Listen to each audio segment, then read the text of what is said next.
স্পেনে ৬০,০০০ অভিবাসীর ঢলে দিশেহারা ইউরোপীয় ইউনিয়ন।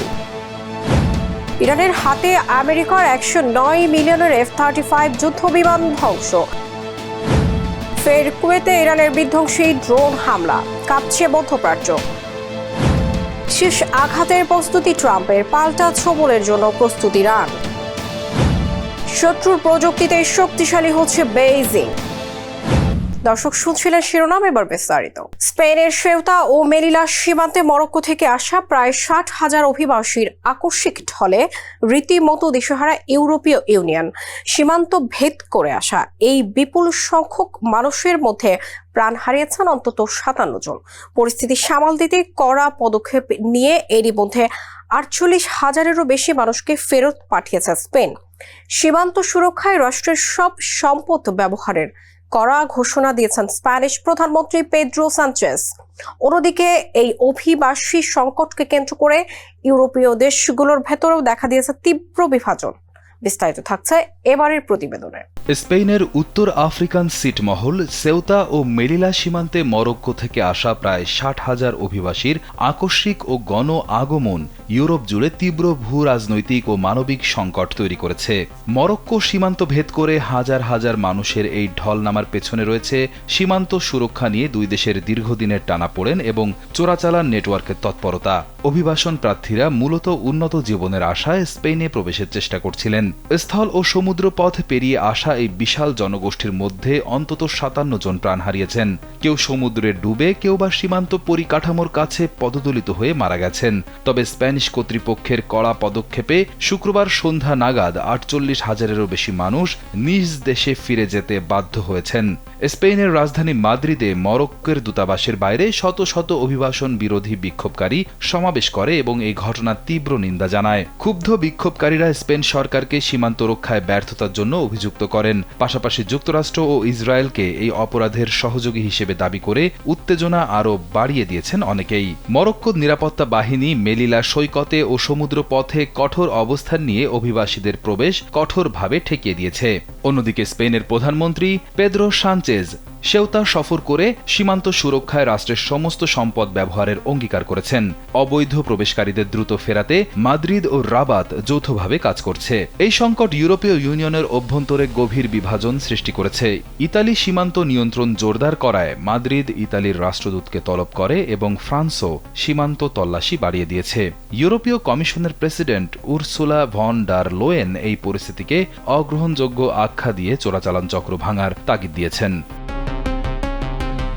রিয়াদ হোসেন, কালবেলা। $১০৯ মিলিয়ন মূল্যের আমেরিকার গর্বের F-35 যুদ্ধবিমান বিধ্বস্ত হওয়ার ঘটনায় চরম অস্বস্তিতে পড়েছে ট্রাম্প প্রশাসন। ক্যালিফোর্নিয়া অত্যাধুনিক এই যুদ্ধবিমান ধ্বংসের ধাক্কার মাঝে মধ্যপ্রাচ্যে বড় ধরনের ভূ রাজনৈতিক সংকটে পড়েছে যুক্তরাষ্ট্র। হরমুজ প্রণালীতে ইরানের কৌশলগত নিয়ন্ত্রণের কারণে বিশ্বজুড়ে জ্বালানির সংকট চরম পর্যায়ে। এর জেরে ট্রাম্পের জনসমর্থন নেমে এসেছে ৩০% নিচে। পরিস্থিতি সামাল দিতে এবার ওমানের মধ্যস্থতায় হরমুজ ফ্রি চালুর মতো আপোষ প্রস্তাব নিয়ে আলোচনা চলছে। যুদ্ধবিমানের এই পতন আর মধ্যপ্রাচ্যের অচলাবস্থা, ট্রাম্প কি পারবেন এই বহুমুখী সংকট থেকে বেরিয়ে আসতে? বিস্তারিত থাকছে এবারের প্রতিবেদনে। প্রায় $১০৯ মিলিয়ন একটি F-35 যুদ্ধ বিমানের ধ্বংসাবশেষ আর হরমুজ প্রণালীর উত্তাল ঢেউ, এই দুয়ের টানাপোড়েনে বিশ্ব রাজনীতি এখন এক চরম মোড়ে এসে দাঁড়িয়েছে। মার্কিন আকাশসীমা নিরাপত্তা নিয়ে যেখানে প্রশ্ন উঠেছে, ঠিক তেমনি মধ্যপ্রাচ্যের কূটনীতিতে মার্কিন প্রেসিডেন্ট ডোনাল্ড ট্রাম্প আটকা পড়েছেন এক গোলক ধাঁধায়। এমনটাই প্রতিবেদন উঠে এসেছে CNN এবং দ্য টাইমস অব ইসরায়েল সহ বিভিন্ন আন্তর্জাতিক সংবাদ মাধ্যমগুলোতে। ক্যালিফোর্নিয়ার সান দিয়েগোর মিরামার বিমান ঘাঁটির কাছে শুক্রবার একটি অত্যাধুনিক F-35B স্টেলথ ফাইটার যুদ্ধবিমান বিধ্বস্ত হয়েছে। এটি সাধারণ কোনো দুর্ঘটনা নয়, বরং মার্কিন মেরিন কোরের ভাষ্যমতে এটি একটি A ক্লাস দুর্ঘটনা, যার অর্থ এই যে ক্ষয়ক্ষতির পরিমাণ $২০ লাখ বেশি অথবা বিমানটি সম্পূর্ণ ধ্বংস হয়ে গেছে। বিমানটির দাম প্রায় $১০৯ মিলিয়ন। তবে জানা গেছে যুদ্ধ বিমানটির পাইলট অক্ষত অবস্থায় চিকিৎসাধীন রয়েছেন। যুদ্ধ বিমানের এই অভ্যন্তরীণ ধাক্কার রেশ কাটতে না কাটতেই আন্তর্জাতিক অঙ্গনে ট্রাম্প প্রশাসন মুখোমুখি হয়েছে এক মারাত্মক ভূরাজনৈতিক সংকটে। হরমুজ প্রণালীতে বেসামরিক জাহাজের চলাচল বন্ধ থাকায় বিশ্বজুড়ে জ্বালানি তেলের মজুদ কমেছে, আর আকাশচুম্বী হচ্ছে পণ্যের দাম। ফলে ট্রাম্পের প্রতি জনসমর্থন নেমে এসেছে 30% নিচে, যা আসন্ন মধ্যবর্তী নির্বাচনে রিপাবলিকানদের জন্য বড় বিপর্যয়ের ইঙ্গিত দিচ্ছে। প্রশ্ন হচ্ছে, কেন ঘটছে এই পরিস্থিতি? তেহরানকে নতুন আলোচনার টেবিলে ফেরাতে ট্রাম্পের ব্যর্থ নীতি এবং হরমুজ প্রণালীর ওপর ইরানের কৌশলগত নিয়ন্ত্রণই এই অচলাবস্থার মূল কারণ। ওমানের মধ্যস্থতায় বর্তমানে একটি বিকল্প নিয়ে আলোচনা চলছে, যেখানে প্রণালীটি পুরোপুরি বন্ধ না রেখে মালাক্কা প্রণালীর আদলে একটি সামুদ্রিক সেবা ফি বা হরমুজ ফি চালুর প্রস্তাব রয়েছে। এর মাধ্যমে ইরান যেমন কৌশলগত বিজয় এবং অর্থনৈতিক সুবিধা পাবে, তেমনি যুক্তরাষ্ট্র সম্পূর্ণ মুখ রক্ষা বা কৌশলগত পরাজয় এড়াতে পারবে। আদৌ কি ট্রাম্পের মুক্তির পথ আছে? ট্রাম্পের অনিয়মিত পররাষ্ট্রনীতি এবং ইউরোপীয় মিত্রদের দূরত্ব বজায় রাখার মানসিকতার কারণে এককভাবে এই সংকট থেকে বেরিয়ে আসা কঠিন। তবে তেলের বাজার স্থিতিশীল রাখতে তৃতীয় পক্ষের চাপ এবং আন্তর্জাতিক প্রাতিষ্ঠানিক কাঠামো তৈরির মাধ্যমেই কেবল এই দীর্ঘমেয়াদী যুদ্ধ এবং অর্থনৈতিক বিপর্যয় থেকে মুক্তির পথ মিলতে পারে।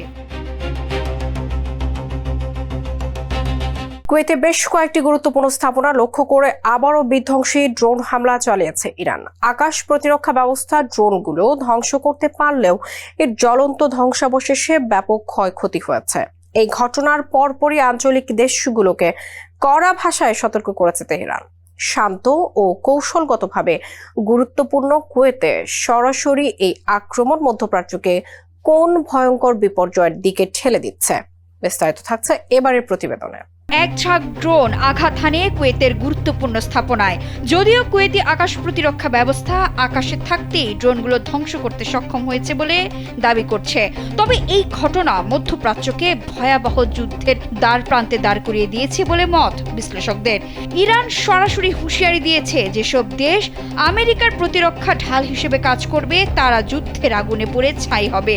আল জাজিরা তথ্য অনুযায়ী এমনটাই জানা গেছে। কুয়েতের সামরিক বাহিনীর মুখপাত্র কর্নেল সৌদ আব্দুল আজিজ আল আতওয়ান নিশ্চিত করেছেন, ভোরে কুয়েতের আকাশসীমায় বেশ কিছু ড্রোন প্রবেশ করে।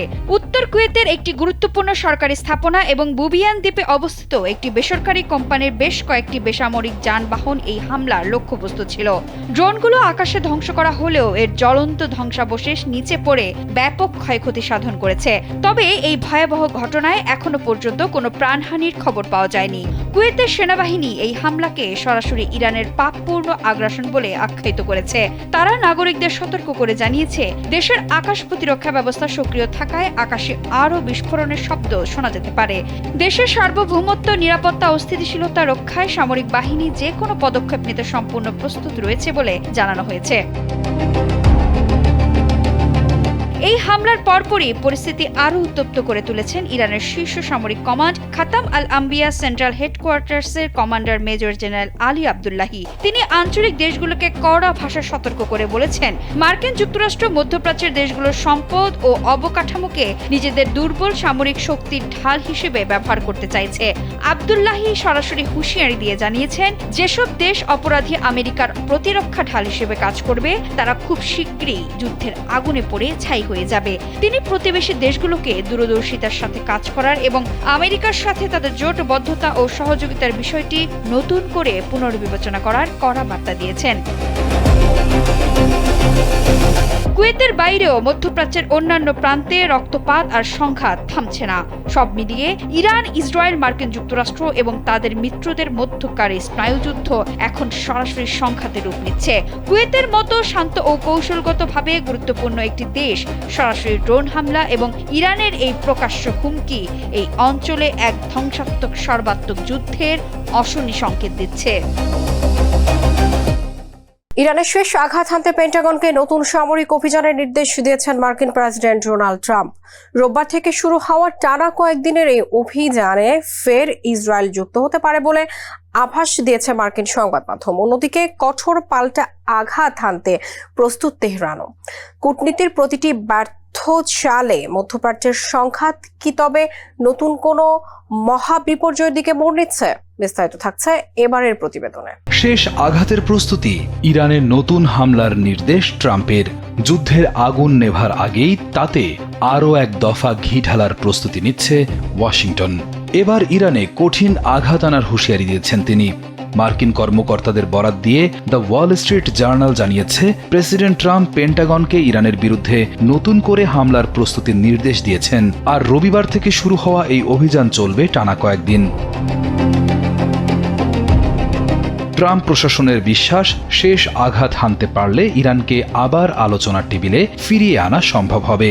ট্রাম্প আরও স্পষ্ট ভাষায় জানিয়েছেন, এমন চাপ সৃষ্টি করা হবে যাতে শেষ পর্যন্ত তেহরান তার পারমাণবিক কর্মসূচি থেকে সরে আসতে বাধ্য হয়। তার দাবি, প্রতিটি হামলার পরই ইরান আরও দুর্বল হয়ে পড়ছে। হোয়াইট হাউসের প্রেস সেক্রেটারি ক্যারোলিন লিভিটো বলেছেন, ট্রাম্পের প্রেসিডেন্সিতে ইরান কোনোভাবেই পারমাণবিক অস্ত্র অর্জন করতে পারবে না।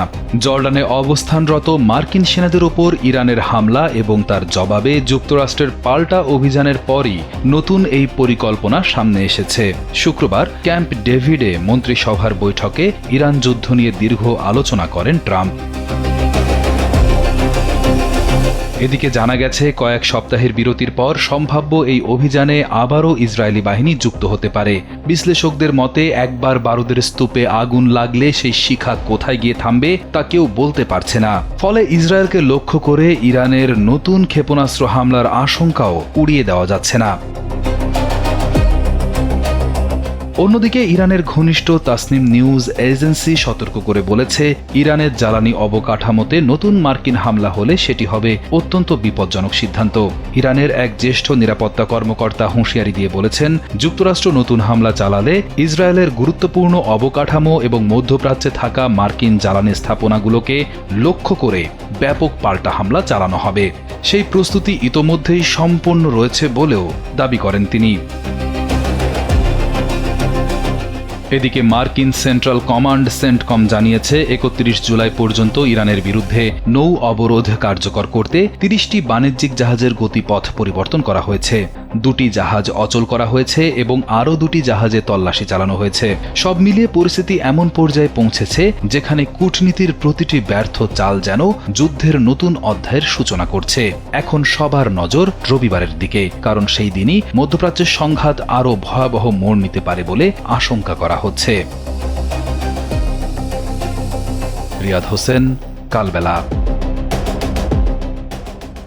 মার্কিন নিষেধাজ্ঞা ফাঁকি দিয়ে খোদ আমেরিকার কৃত্রিম বুদ্ধিমত্তা প্রযুক্তি ব্যবহার করে নিজেদের সামরিক শক্তি বাড়াচ্ছে চীন। ওপেন এআই ও অ্যান্থ্রোপিকের মতো উন্নত মার্কিন এআই মডেলের সাহায্য নিয়ে ড্রোন, সাবমেরিন ও সাইবার নজরদারি প্রযুক্তি তৈরি করছে বেইজিং। মূলত মডেল ডিস্টিলেশন পদ্ধতির মাধ্যমে মার্কিন প্রযুক্তির আউটপুট কাজে লাগিয়ে অত্যন্ত কম খরচে নিজেদের দেশীয় মডেল বানাচ্ছে চীনা সামরিক বাহিনী। শত্রুর প্রযুক্তিতে চীনের এই শক্তিশালী হয়ে ওঠার নেপথ্যের বিস্তারিত থাকছে এবারের প্রতিবেদনে। মার্কিন নিষেধাজ্ঞা ফাঁকি দিয়ে ওপেন এআই ও অ্যান্থ্রোপিকের মতো উন্নত কৃত্রিম বুদ্ধিমত্তা মডেল ব্যবহার করে সামরিক ও প্রতিরক্ষা প্রযুক্তি গড়ে তুলছে চীনের গবেষকরা।